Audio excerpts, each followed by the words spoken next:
Senhor, a oportunidade de estarmos aqui mais uma vez aqui em Porto Alegre, nessa região, e alguns já nossos conhecidos, outros estamos tendo o prazer de conhecer agora, né? E principalmente por esse tempo, né, de comunhão com os irmãos. Amém. E também a comunhão com o Senhor e comunhão na palavra. Nós vamos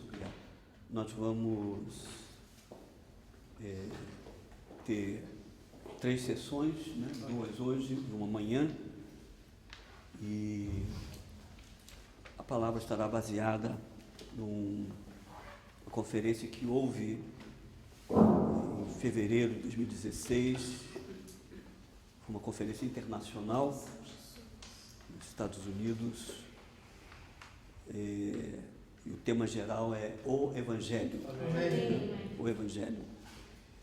Essa conferência ela foi composta de 5 mensagens, cujo tema geral é o Evangelho. A primeira mensagem sobre o Evangelho do Reino, a segunda, o Evangelho da graça de Deus, o terceiro, a estrutura do Evangelho, a justiça de Deus, a vida de Cristo e a fé dos crentes. Amém.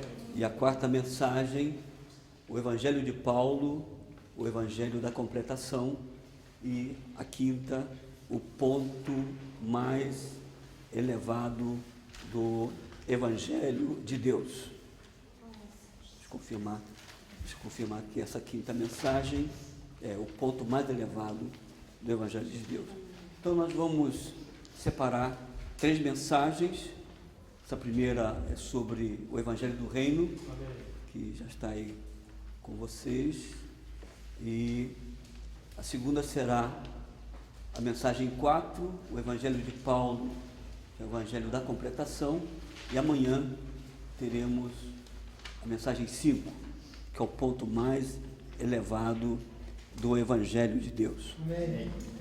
Essa palavra sobre o Evangelho aparentemente pode indicar que seja uma palavra de pregação do Evangelho, e de certo modo, né, é também de pregação do Evangelho, né, e pode indicar que seja a palavra para aqueles que ainda não receberam o Senhor, mas, na realidade, o encargo destas mensagens é mostrar um aspecto sobre o Evangelho que tem sido, de um modo geral, negligenciado, né? E apresentar um aspecto conforme nos apresenta as Escrituras, e uma mudança de conceito e até mesmo uma mudança da prática com relação à pregação do Evangelho, com vistas, se porventura a nossa experiência inicial com o Evangelho foi uma experiência incompleta, tenhamos ainda tempo de fazermos os devidos ajustes em nossa vida, né? E termos, a partir de agora, uma visão mais adequada, uma visão mais correta acerca do Evangelho. Amém. E não apenas isso, uma prática adequada e uma mudança de vida, Amém. resultado dessa visão acerca do Evangelho. Amém. O primeiro aspecto que devemos verificar é que, de um modo geral, nós separamos a questão da verdade e o Evangelho. Temos o hábito de departamentalizar esses 2 tópicos, né? Nós sempre vamos geralmente achamos que o Evangelho é algo destinado à pregação do Evangelho, né? Com vistas a salvar as pessoas, perdão dos pecados, e realmente inclui isso. Mas o Evangelho é a verdade. Amém. Né? Então, não mais devemos separar a questão do Evangelho da verdade. Amém. Né? Ressaltando, né, o Evangelho, a nossa visão até então, de um modo geral, a questão destinada para os novos. E a verdade seria para aqueles que já aceitaram o Senhor, estão no processo do crescimento da vida espiritual, da vida cristã, então aí entraria na verdade, né? Então precisa da verdade, né, para poder então crescer em vida, etc. Mas o que nós vamos ver hoje é que Evangelho é a verdade. Amém. E a verdade é o Evangelho. Amém. Se nós não estivermos constituídos adequadamente com a verdade, a pregação do Evangelho, ela será uma pregação do Evangelho inadequada e incompleta. Sim. E se a pregação do Evangelho for uma pregação do Evangelho inadequada, incompleta, vamos gerar pessoas inadequadas e pessoas incompletas com relação à questão da sua fé em Cristo, a sua comunhão adequada e afetar o seu próprio crescimento espiritual, né? Então precisamos, né, conhecer a verdade para assim podermos pregar o Evangelho adequado. Então não são duas coisas separadas, não são dois departamentos separados, mas o Evangelho é a verdade e a verdade é o Evangelho. Amém. Uma outra coisa que devemos verificar também, que vamos ver, é que a adequada pregação do Evangelho faz com que aqueles que recebem a palavra do Evangelho, a verdade do Evangelho, eles não apenas têm os seus pecados perdoados, né? Eles não se tornam apenas pessoas redimidas, mas muito mais do que isso, a pregação adequada do Evangelho faz com que aqueles que recebem a Jesus Cristo, eles se consagram imediatamente a Ele. Amém. E se submetem ao senhorio. Amém. De Jesus imediatamente. Amém. Não é uma questão de uma chamada segunda bênção, em que eu recebo o Senhor hoje, recebo Jesus Cristo hoje, né? Muito bem, tive meus pecados perdoados, aleluia, etc.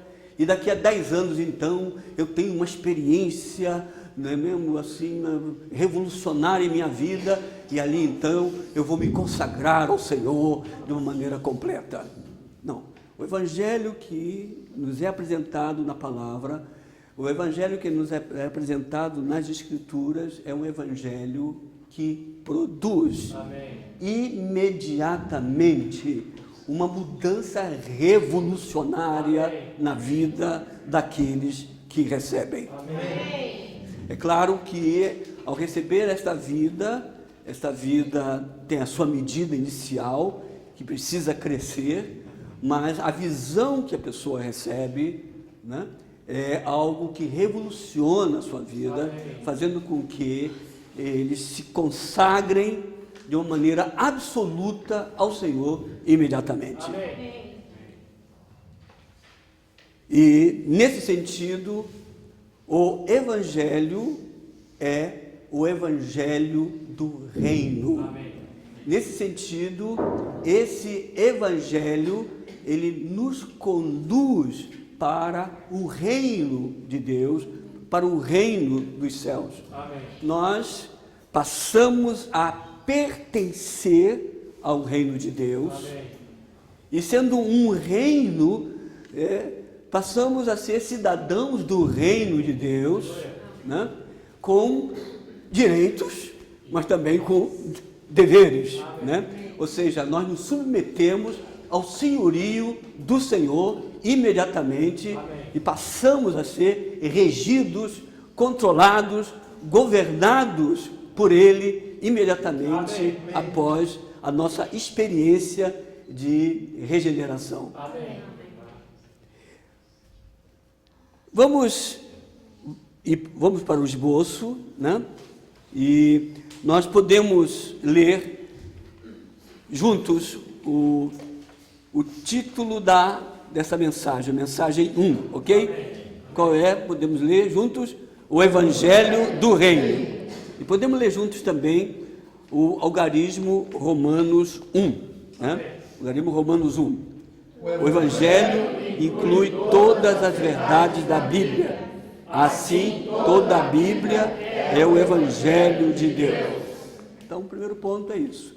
O Evangelho inclui todas as verdades da Bíblia e, assim, toda a Bíblia é o Evangelho de Deus. Amém. Está citado aqui Efésios, capítulo 1, no versículo 13, e que diz: em quem também vós, tendo ouvido a palavra da verdade, o evangelho da vossa salvação, tendo também crido nele, foste selado com o Espírito Santo da promessa.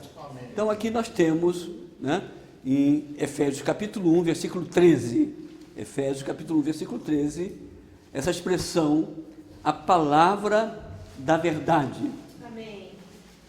E que o que é a palavra da verdade é o evangelho da vossa salvação. Amém. Então aqui, né, palavra da verdade é igual o evangelho da vossa salvação. Amém. E Colossenses capítulo 1, no versículo 5, né, Colossenses capítulo 1, versículo 5 diz: por causa da esperança depositada,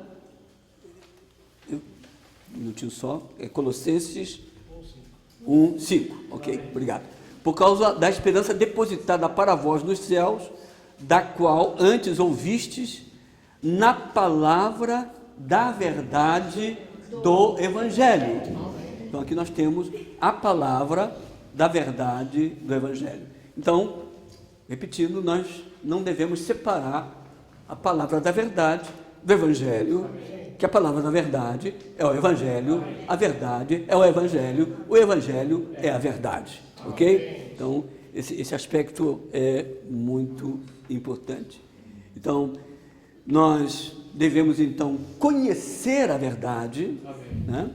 Devemos conhecer a verdade para, então, propagar a verdade. Ao conhecermos a verdade e propagarmos a verdade, nós conhecemos o Evangelho e propagamos o Evangelho, né? E essa verdade, né, que é a palavra de Deus, a principal revelação da verdade é acerca de Deus. Amém. É o Deus triuno, o Pai, o Filho e o Espírito, né? Deus é um, e Deus é três. E por que Ele é triuno? Ele é triuno para poder se dispensar para dentro do ser tripartido. Amém. Do homem criado. Amém. E nesse sentido, Ele é triuno para poder, então, se dispensar como vida para dentro de nós. E é nesse sentido que Ele, então, tem um arranjo, né, que é a economia de Deus. Amém. Esse arranjo é por meio do qual Ele vai se infundir, Ele vai se dispensar a sua própria pessoa para dentro de nós, para ser a nossa vida, amém, ser o nosso tudo e nos constituir filhos de Deus e nos constituir membros do corpo de Cristo, né, para a edificação do seu corpo, amém, que se consuma na Nova Jerusalém. Letra A diz o seguinte: a verdade é o Evangelho. e a luz da verdade é a luz do Evangelho. A comissão singular da igreja hoje é pregar o Evangelho, cujo conteúdo é a verdade. Amém. Cujo conteúdo é a verdade. Amém. Então nós temos aqui uma passagem que é em João capítulo 8, no versículo 12 e no versículo 32, João capítulo 8, versículo 12 e 32, diz o seguinte: no versículo 12, de novo lhes falou Jesus dizendo: eu sou a luz do mundo, quem me segue não andará nas trevas, mas terá a luz da vida. Amém. Versículo 32, e conhecereis a verdade, e a verdade vos libertará. Amém. Ainda em 1 Timóteo capítulo 2, no versículo 4, né, diz o seguinte: o qual deseja que todos os homens sejam salvos e que cheguem ao pleno conhecimento da verdade.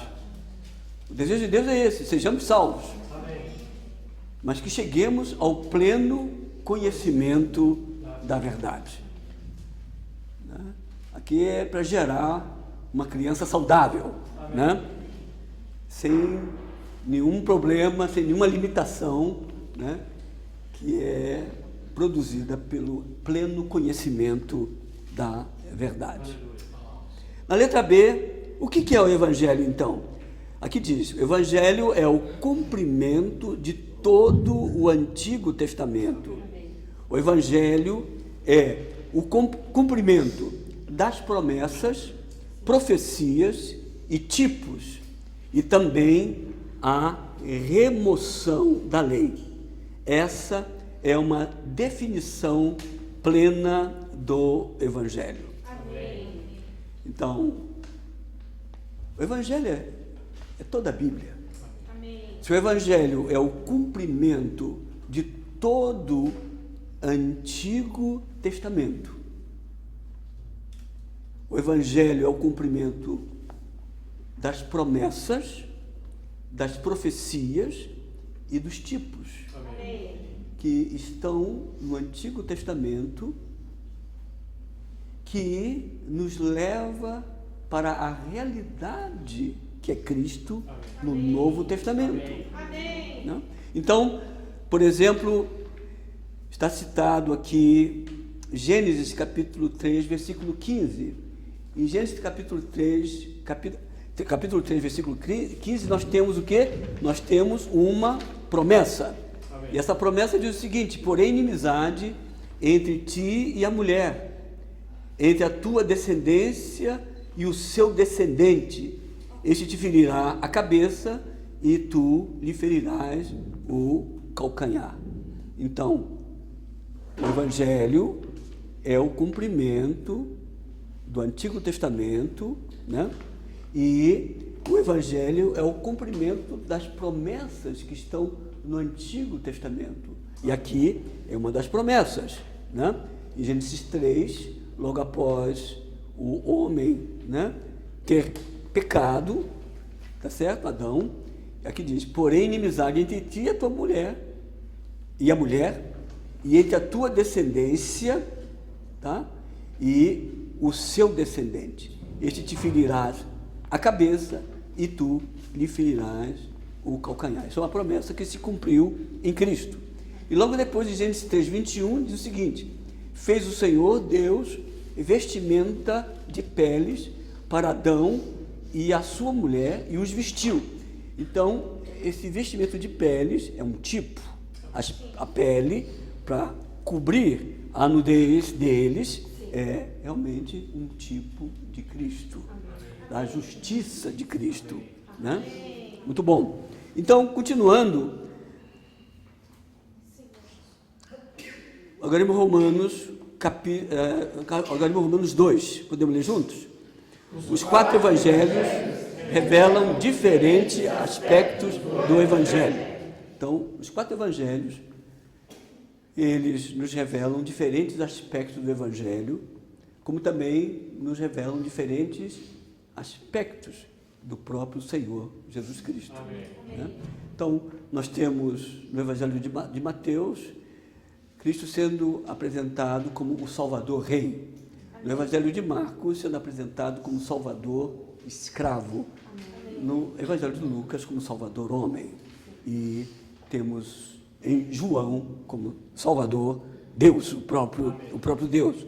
E aqui nós temos que em Mateus, a meta do Evangelho do Reino em Mateus é introduzir as pessoas em Deus para torná-las cidadãos do reino dos céus. Aqui está Gênesis 28, 19, vocês devem riscar aí Gênesis e botar Mateus, né? Em vez de GN é MT, né? Mateus 28, 19, e depois Mateus 24, 14, ok? Em Mateus 28, 19, nós temos o quê? Ide, portanto, fazei discípulos de todas as nações, batizando-os no nome do Pai e do Filho e do Espírito Santo. Né? Fazei discípulos de todas as nações. Nós gostaríamos de ler aqui uma passagem sobre essa questão de fazer discípulos, que diz o seguinte, está baseado num livro ainda não traduzido para o português, cujo título é O Reino. Um discípulo é alguém que foi treinado, regulado e disciplinado. Dito de outra maneira, é alguém que foi disciplinado pela autoridade e que se submete à autoridade. Amém. Então, olha só, quando lemos Mateus 28, 19, quando ele diz, fazei discípulos de todas as nações, olha só a implicação disso aí, né? Não é uma questão apenas, né, ganhar almas para Cristo, vamos ganhar almas para Cristo, né? Mas aqui está falando, fazei discípulos, né? Fazei discípulos. Então, repetindo, um discípulo é alguém que foi treinado, regulado e disciplinado.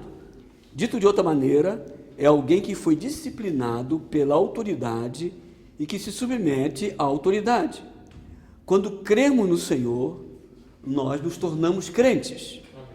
No entanto, o Evangelho de Mateus diz que crer no Senhor é para nos tornarmos seus discípulos. Por um lado, a Bíblia revela o Evangelho como o Evangelho da graça, que é para tornar-nos crentes por meio da fé. Mas, por outro lado, a Bíblia diz que o Evangelho é o Evangelho do Reino, que é para nos tornarmos discípulos do Senhor, os que foram treinados, Amém. regulados, Amém. disciplinados, Amém. e com quem a autoridade do Senhor lidou. Amém. Segundo o Evangelho da Graça, Deus agrada-se de nos conceder graça gratuitamente. E podemos receber essa graça simplesmente crendo. Amém. No entanto, esse Evangelho também é o Evangelho do Reino, Amém. por meio do qual Deus deseja colocar-nos sob o governo da autoridade celestial, para que nos tornemos seu reino, Amém. aqueles que são governados pela autoridade de Deus. Amém. É um conceito novo, é um conceito revolucionário, podemos assim dizer, né? Diante do que vemos sobre pregação do Evangelho, né?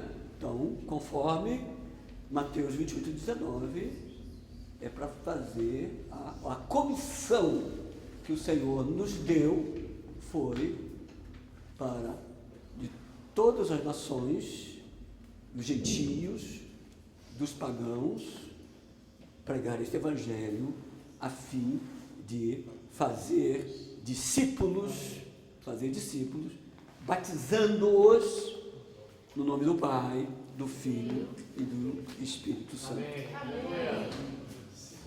O batismo, inclusive, né, dentro desta ótica, não é um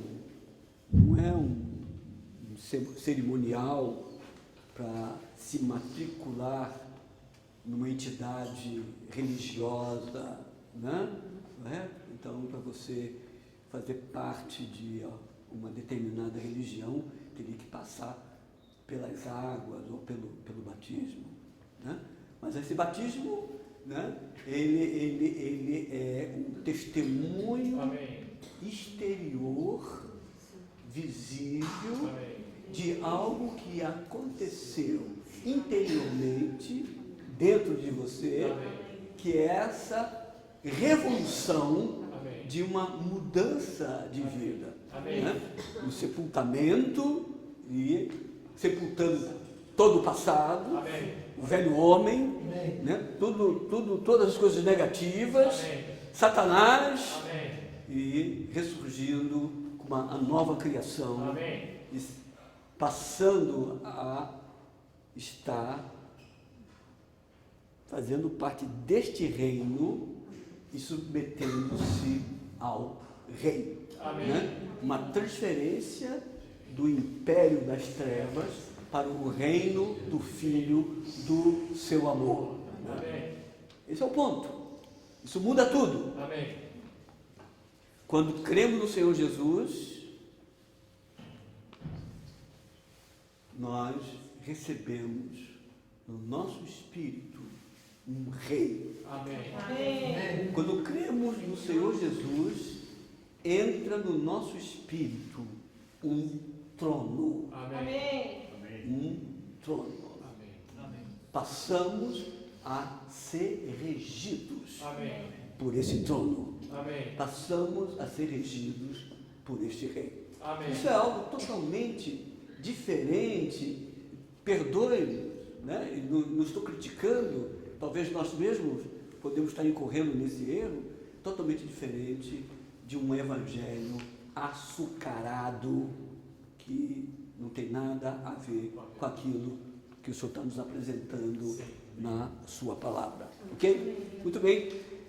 Em Mateus, então, a meta do evangelho do reino é introduzir as pessoas em Deus, para torná-las cidadãos do reino dos céus. Em Marcos, a pregação do evangelho é para levar parte da velha criação para a nova criação. Né? Então, em Marcos, a pregação do evangelho é para levar parte da velha criação para a nova criação. Marcos capítulo 16, no versículo 15 e 16. Marcos capítulo 16, 15 e 16.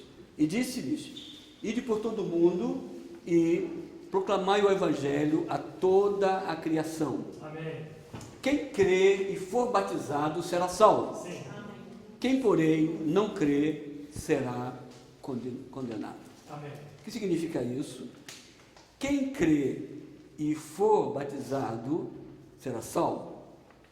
Significa quem crer e for batizado, ele sai da velha criação.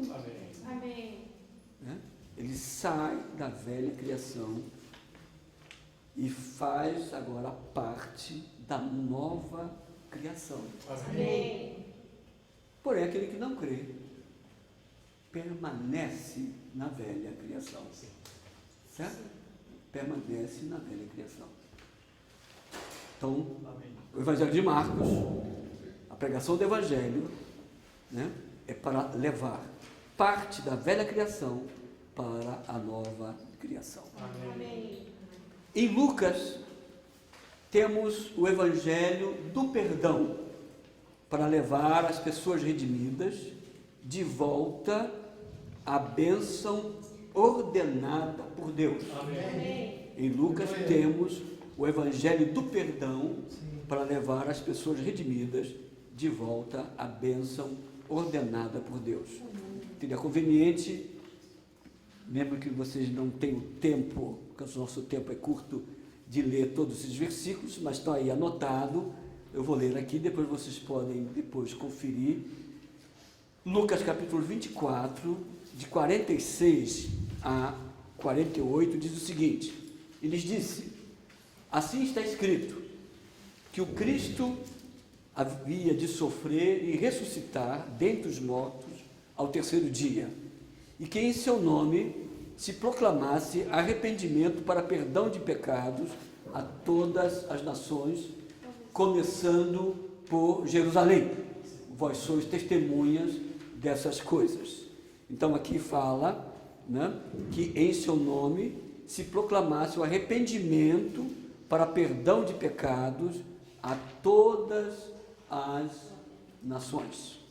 Depois nós temos capítulo 1 de Lucas, versículos 77 a 79, para dar ao seu povo conhecimento da salvação pelo perdão dos pecados, por causa da entranhável misericórdia de nosso Deus, pela qual vos visitará do alto o sol nascente, Amém. para iluminar os que estão sentados nas trevas e na sombra da morte, e para dirigir os nossos pés ao caminho da paz. Amém. Quando foi lido aqui que o Evangelho do Perdão, que é o Evangelho do Perdão, para levar pessoas redimidas de volta à bênção ordenada por Deus, está exatamente aqui, né? Iluminar os que estão sentados nas trevas Amém. e na sombra da morte, Sim. e para dirigir os nossos pés ao caminho da paz. Este é o Evangelho. Este é o Evangelho, né? Fazer com que saiamos das trevas. Amém. Sejamos no meio das trevas, somos iluminados. Amém. Somos iluminados, né, por esse sol nascente. Amém. Né? Nos visitará do alto o sol nascente, Amém. para iluminar os que estão sentados nas trevas e na sombra da morte. E não apenas isso, para dirigir os nossos pés ao caminho da paz. Amém. Essa é a bênção ordenada por Deus. Capítulo 2 ainda de Lucas, versículos 30 a 32, diz ali aquela palavra de Simeão, né? Quando ele vê o menino Jesus, porque os meus olhos já viram a tua salvação, Amém. a qual preparastes ante a face de todos os povos, luz para a revelação aos gentios e glória ao teu povo Israel. Amém. Esse é o Evangelho completo. Amém. Na experiência do povo de Israel, estavam no Egito, na escravidão durante mais de 400 anos, e vimos ali quando, na última praga, que é a morte dos primogênitos, a 10ª praga, e a ordem foi que fosse sacrificado um cordeiro e aspergisse o sangue do cordeiro nos umbrais da porta, de tal forma que quando o anjo exterminador, destruidor, passasse ali por aquela casa, vendo o sangue, né, então o primogênito seria resguardado e não haveria nenhum mal ali naquela casa, daqueles que estavam ali dentro daquela casa, comendo do cordeiro, né? Então ali realmente vimos ali o tipo da redenção de Cristo pelo seu sangue derramado, né? Mas eles tinham que estar, né, com seus longos cingidos, né, sandália nos pés, cajado na mão, porque eles teriam que sair dali e atravessar o Mar Vermelho, né? O Mar Vermelho, que tipifica o batismo, haveria uma transferência. O que significa isso? Né? O que significa isso? Muitos experimentam o sangue, né? Experimentam a redenção judicial, né? Pela crucificação, do sangue derramado, a redenção ali de Cristo. Mas havia uma necessidade deles saírem do Egito. O Egito representando o mundo, Faraó representando Satanás. Eles tinham que sair para atravessar o Mar Vermelho e serem transferidos para então poder entrar realmente na Terra Prometida, desfrutar da salvação completa de Deus. Amém. Muitos creem no Senhor, muitos aplicam sangue nos seus pecados, o perdão dos pecados, mas ainda permanecem sob o poder do inimigo. Se eles permanecem no Egito, Faraó, refeito do susto, refeito do impacto da morte do seu primogênito e dos primogênitos do Egito, ele voltaria outra vez a fim de conservar o povo de Deus debaixo da escravidão, né? Sob a autoridade de Faraó. Como assim ele fez ao perseguir, né, o povo de Israel, né, ao povo de Israel que estava saindo do Egito. Por que nós estamos dando esse exemplo? Né? Porque essa salvação completa de Deus, esse evangelho completo de Deus é para efetuar essa transferência. Amém. Nós precisamos desfrutar dessa salvação completa. Amém. E ter definitivamente uma transferência, e não estarmos mais debaixo das amarras do inimigo. Amém. Este é o evangelho do reino. Somos transferidos para o reino de Deus. Amém. Entramos no reino de Deus. João capítulo 3, versículo 3, versículo 5, né? Falando, né, que se não nascermos de novo, não podemos entrar no reino, não podemos ver o reino, entrar no reino. Então, o Senhor quer, esse evangelho é direcionado ao reino de Deus. Amém. Sob o senhorio, sob a autoridade deste reino. Amém. Não é apenas uma questão do evangelho da graça, mas o evangelho do reino. Dentro do evangelho do reino, nós temos o evangelho da graça, o evangelho da vida, o evangelho da salvação, mas o evangelho do reino é o centro, o evangelho do reino é o foco. Amém. O evangelho do reino é a meta, é o reino de Deus. Amém. Letra D. Em João temos a vida eterna. Amém. Para darmos fruto com vistas à edificação do corpo de Cristo, que é o aumento de Cristo. Amém. Em João 20, no versículo 31, nos diz: estes, porém, foram escritos para que creiais que Jesus é o Cristo, o Filho de Deus, e que para que, crendo, tenhais vida em seu nome. Amém.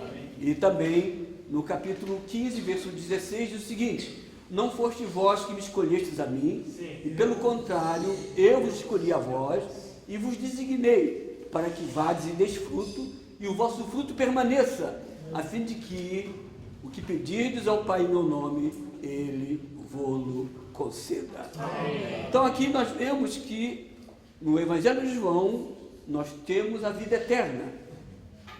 Mas esta vida eterna que nós recebemos, quando cremos no Senhor, é para darmos frutos. Amém.